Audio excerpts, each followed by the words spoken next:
కంగువతో వరుణ్ తేజ్ సినిమాని ఎట్టి పరిస్థితుల్లో పోల్చకూడదు.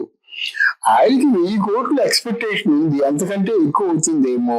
ఎక్కడ సినిమా వేసినా తిరుగులేని సినిమాగా వెలుగొందుతుంది. ఇక్కడ ఈ సినిమా సక్సెస్ అయితే చాలు, హిట్ అయితే బాగా చెప్పుకుంటాం. కానీ దీన్ని ఏదో pan India cinema, icon hero cinema అని అనుకోవడానికి అవకాశం లేదు.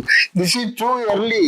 ఎమ్యూర్ గా ఉన్నాడు ఆ డైరెక్టర్ కరుణాకర్, తెలివైనాడు. ఒక్కోసారి కొత్త గెటప్ ఇచ్చాడు వరుణ్ తేజ్ కి. ఆ సరికొత్త గెటప్ ఇచ్చి ఆ సినిమాలో చూసినట్టయితే చాలా ఇదేదో సినిమా ఆడే సినిమా లాగా ఉందిరా అనుకున్నారు. ప్రమోషన్ కూడా మొన్న బాగా జరిగింది.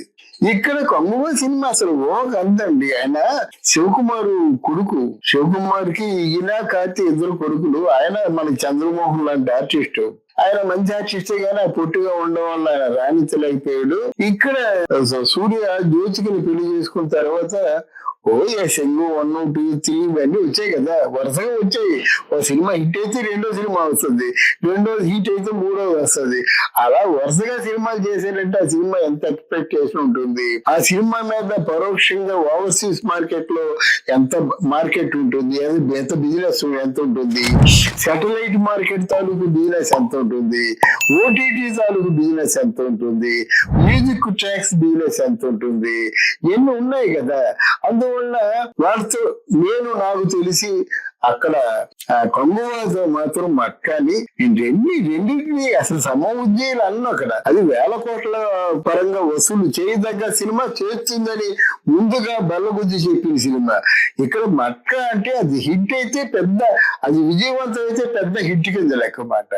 మీకు అంతా కలిసి ఎంత అవుతుందండి? 10 కోట్లు అవుతుంది. వాళ్ళకి అంతా కలిసి ఎంత అయిందండి? 300 కోట్లు అయింది. 300 కోట్లని 30 కోట్లతో తీసిన సినిమాని రెండింటిని సమూజ్జీలు చేస్తావా?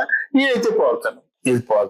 బట్ ఒకటి, ఇందులో గెటప్ బాగుంది, ఆయన మాడ్యులేషన్ బాగుంది, ఆ సినిమా ప్రమోషన్ బాగుంది. అంటే సక్సెస్ఫుల్ హీరో కావాల్సిన అన్ని లక్షణాలు కూడా మట్కా హీరో వరుణ్ తేజ్ ఉంది గనక ఈ మధ్య జనంలోకి వెళ్ళాడు. వాళ్ళ తాలూకు బాబాయి తాలూకు ఇన్ఫ్లుయెన్స్ చాలా పడింది.